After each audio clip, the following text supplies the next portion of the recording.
Hello students, आज हमने जो भी इस पूरे लाइव क्लासेस में जितने भी क्वेश्चंस को सॉल्व किया उसको एक सरसरी नज़र से फिर से हम लोग यहाँ देख लेते हैं। क्लास के बाद इसका पीडीएफ भी मैं आप लोगों को प्रोवाइड कर दूँगा। ठीक है, आज का हमारा पहला क्वेश्चन था कि सरयू नदी अयोध्या के तट पर है, या क्वेश्चन में पूछा गया था कि अयोध्या नगरी जो उत्तर प्रदेश में है किस नदी के किनारे बसी है। तो इसका आंसर था सरयू नदी। ठीक है, दूसरा क्वेश्चन था कि इसी तरीके से हमारे झारखंड के जमशेदपुर नगर किस नदी के किनारे बसी है। तो इसका आंसर होगा खरकई नदी के किनारे बसी है।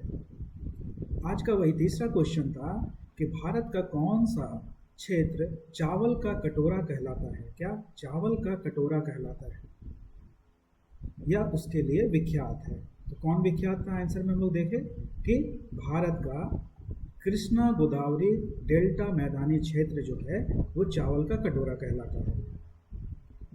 चौथा क्वेश्चन था एंथ्रोपोजियोग्राफी नामक पुस्तक किसने लिखी थी। तो यह पुस्तक रेडजेल महोदय ने लिखी थी, इसलिए इसका आंसर था डी। पांचवा क्वेश्चन था आज का कि ज्योग्राफी शब्द का प्रयोग सबसे पहले किसने किया था। तो ये बहुत इंपॉर्टेंट क्वेश्चन है और ये लगभग हर परीक्षा में पूछा जाता है। इसका आंसर होगा इराटोस्थेनीज। ठीक है, आज का फिर छठा क्वेश्चन था कि संभववाद शब्द का प्रयोग सबसे पहले फ्रांसीसी विद्वान ने किया। इससे ये पता चला प्रश्न से कि संभववाद शब्द का प्रयोग सबसे पहले कहाँ हुआ था। सबसे पहले हुआ था फ्रांस में। एक ही प्रश्न से एक और प्रश्न का पता चला हम लोगों को, और इसका उत्तर होगा फेब्रे, लूसियन फेब्रे। ठीक है, आज का सातवां क्वेश्चन था कि प्रश्न में दिया गया जो मानचित्र है, ये पूरा मानचित्र जो है विश्व का जो मानचित्र दर्शाया गया है, इस मानचित्र के आधार पर पूछा जा रहा है कि ये किस सिद्धांत या थ्योरी पर आधारित पिक्चर है या मैप है। तो इसका आंसर था कॉन्टिनेंटल ड्रिफ्ट, महाद्वीपीय विस्थापन सिद्धांत।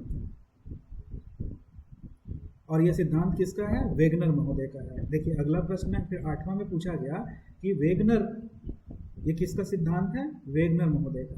ठीक है, इसी से नया प्रश्न निकल कर आया, एक और प्रश्न कि ये सिद्धांत किस वर्ष दिया गया। ठीक है, तो इसका उत्तर है 1912 में। और आज का नवा प्रश्न था कि हमारे वायुमंडल में सर्वाधिक गैस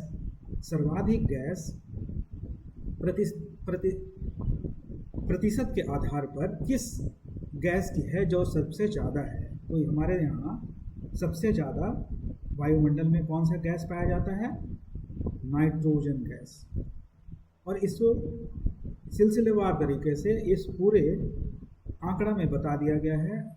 इसको आप लोग हमेशा के लिए याद रख लीजिएगा, इससे प्रश्न निकलेगा। इसमें सबसे कम भी पूछा जा सकता है, दूसरे नंबर पे भी पूछा जा सकता है। तो नाइट्रोजन 78.084, ऑक्सीजन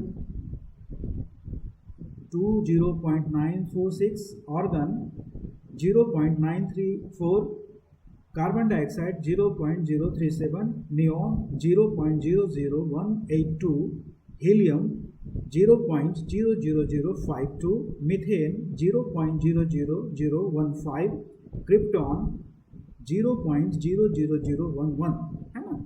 इसको भी आप लोग याद कर लीजिएगा। ऐसे नाइट्रोजन के बारे में पूछा जाता है या सिलसिलेवार तरीके से लिखने बोल देता है, इसे क्रम से सजाएं। ठीक है ना। आज का 10वां प्रश्न था कि लाल सागर, रेड सी कहाँ पर स्थित है। तो हम लोग को पता है कि रेड सी कहाँ पर स्थित है, भूमध्य सागर और गल्फ ऑफ आदान के पास।